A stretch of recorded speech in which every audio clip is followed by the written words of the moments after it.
कामकाजी माता पिता बच्चों पर ध्यान कैसे दे, यह प्रश्न आज की भागदौड़ भरी जिंदगी में बहुत महत्वपूर्ण है। नौकरी की जिम्मेदारियां निभाते हुए माता पिता को बच्चों के पालन पोषण, पढ़ाई और मानसिक विकास पर भी ध्यान देना आवश्यक है। पेरेंट्स को यह चुनौती से कम नहीं है। बच्चों पर ध्यान देते समय पेरेंट्स का क्या रोल रहना चाहिए, इसलिए पेरेंट्स को इस वीडियो में कुछ उपयोगी सुझाव दे रहा हूँ। सबसे पहली बात है, घर में सकारात्मक वातावरण बनाए रखें। ऑफिस की परेशानियां, टेंशन घर लेकर ना आए। पति पत्नी के बीच संवाद अच्छा रखें। बच्चों के सामने झगड़े न करें। घर में बात करते वक्त एक दूसरे का सम्मान करें। अपमानजनक बातें न कहें। किसी को नीचा न दिखाएं। आप घर आने पर बेवजह चिड़चिड़ ना करें। आप उत्साही रहे और खुश मिजाज रहे। बच्चों को उनके विचार खुले दिल से रखने दें। इसके लिए विश्वासपूर्ण माहौल बनाएं। उनके छोटे छोटे सफलताओं का जश्न मनाएं। उनकी तारीफ करें। दूसरी बात है, मानसिक और भावनात्मक सहारा दें। सिर्फ यह मत पूछे कि क्या खाया, होमवर्क किया या नहीं, बल्कि उनकी भावनाएं भी सुने। अगर समय नहीं भी हो तो कभी कभी यह कहना कि मैं तुम्हें बहुत मिस करता हूँ या मिस करती हूँ, यह बात बहुत फर्क ला सकती है। बच्चों को मिलने के बाद उनकी खिंचाई ना करें, बल्कि प्यार भरी बातें करें। तीसरी बात है, समय का प्रबंधन करें। घर आने के बाद मोबाइल का उपयोग कम करें। लंबे कॉल तब करें जब बच्चे सो चुके हो या जब वे घर पर न हो। रोजमर्रा के कार्यक्रम में बच्चों के साथ समय बिताने के लिए एक खास समय तय करें। जैसे रात को खाना खाने के बाद 30 मिनट बातचीत के लिए रखें। समय भले ही कम हो, लेकिन ध्यान पूरा दे। उनकी बातों को ध्यान से सुने और उन्हें यह महसूस कराए कि आप सच में सुन रहे हैं। चौथी बात है, संवाद बनाए रखें। हर दिन बच्चों से उनके स्कूल के बारे में, दोस्तों के बारे में और उनकी भावनाओं के बारे में बात करें। रोज आज दिन कैसा रहा, यह सवाल जरूर पूछें।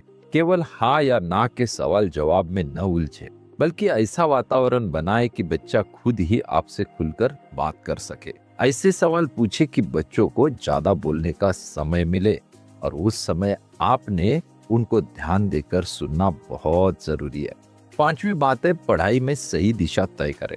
अपने बेटे को या बेटी को मार्क्स कितने आ रहे हैं, इस पर से हम अंदाजा लगाते हैं कि अपना बच्चा पढ़ाई कर रहा है या नहीं। लेकिन यह गलत है, क्योंकि हर बच्चे की पढ़ाई की गति एक जैसी नहीं होती। इसलिए अपना बच्चा पढ़ाई में जैसा है वैसा उसे स्वीकार करें। उसकी तुलना दूसरे से ना करें। पढ़ाई में अच्छा प्रदर्शन करने हेतु उसकी कोशिश कितनी है, उस पर ध्यान दें। सिर्फ ट्यूशन लगाने से बच्चा पढ़ाई में होशियार नहीं बनता। उसके स्वभाव के अनुसार उसकी पढ़ाई में दिलचस्पी, रुचि बढ़ाना ज्यादा असरदार होता है। छठवीं बात है, सहायक विकल्प चुनें। आपके अब्सेंस में बच्चे के साथ कोई ना कोई तो भी रहना चाहिए, इसके लिए कोशिश करें। आपके अब्सेंस में घर पर जो व्यक्ति साथ में रहेगा, उनका व्यवहार यानी बात करने का तरीका और ख्याल रखने का तरीका अच्छा रहना जरूरी है। यह सारी चीजें आप सीसीटीवी कैमरा लगाकर भी देख सकते हैं। आपको कुछ गलत लगता है तो उनसे अकेले में बात करें। बच्चों के सामने उनको डांटना नहीं है। दादी, दादा, मौसी, चाची या किसी विश्वसनीय आया की मदद से बच्चों की देखभाल सुनिश्चित करें। डे केयर या ट्यूशन चुनते समय उसकी गुणवत्ता की पुष्टि अवश्य करें। सातवीं बात है, सप्ताह में एक फैमिली डे तय करें। रविवार को साथ में खाना, पिकनिक को जाना, खेल या फिल्म के माध्यम से एक साथ समय बिताएं। निष्कर्ष, माता पिता के रूप में भले ही आप काम में व्यस्त हो, लेकिन आपका प्यार, आपका ध्यान और आपका समय बच्चों के लिए बेहद महत्वपूर्ण है। समय कम हो सकता है, लेकिन अगर प्यार और संवाद अधिक होगा तो बच्चों का पालन पोषण अच्छे ढंग से हो सकता है। अंत में मैं यही कहना चाहूंगा कि काम जरूरी है, लेकिन बच्चों का बचपन और भविष्य उससे भी ज्यादा जरूरी है। आपको अगर यह वीडियो अच्छा लगा हो तो चैनल को सब्सक्राइब करें और वीडियो को लाइक और शेयर करना ना भूलें। धन्यवाद।